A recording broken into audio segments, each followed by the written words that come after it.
Okay, today we're going to talk about Texas, how the United States acquires Texas. So we're going to examine the causes and effects of the Texas Revolution. And you can see the map at the time. Okay, settlement of Texas. 1822, Stephen Austin and other American settlers moved to Texas, which was part of Mexico. So they were immigrating into Mexico from the United States. However, the settlers had to agree on the following.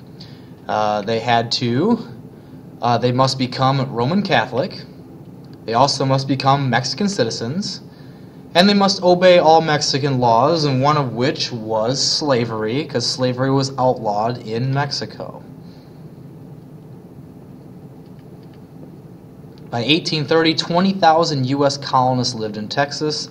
Slavery was illegal in Mexico, but the settlers brought slaves anyway.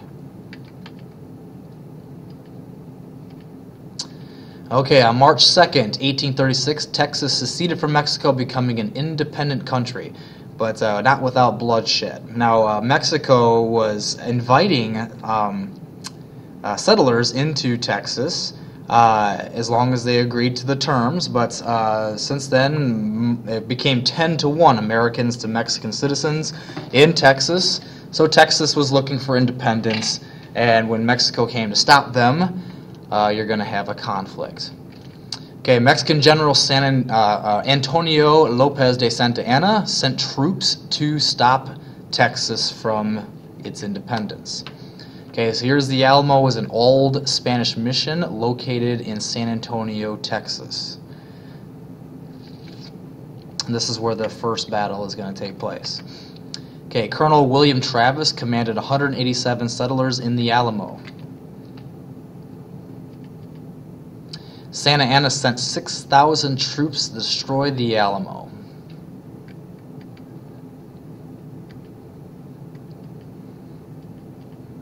Okay, after 13 days, every man was killed by Mexican troops. Some pretty famous names in that, one of which was Davey Crockett. Remember the Alamo became a battle cry throughout the Texas Revolution. Santa Anna thought that killing all the men at the Alamo and sending the women and children home would send a message to Texas saying, hey, we are in control and you need to follow our rules or go home. But it sent a different message. It sent, remember the Alamo. And here is Davy Crockett in the Ballad of Davy Crockett, who was killed at the Alamo. Alright, at the end, General Sam Houston defeats Santa Anna later in taking him prisoner. So Santa Anna is captured by General Houston at the Battle of San Jacinto. Alright, Texas became known as the Lone Star Republic.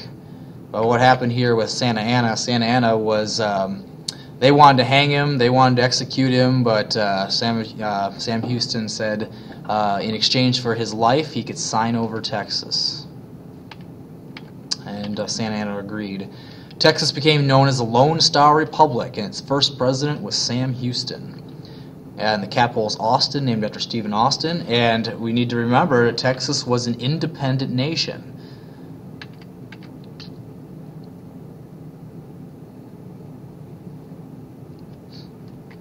But in Texas, because of its war debt, it couldn't stand as an independent nation for very long, so it became part of the United States. But not without controversy, because Texas, they wanted to break up Texas into several pieces.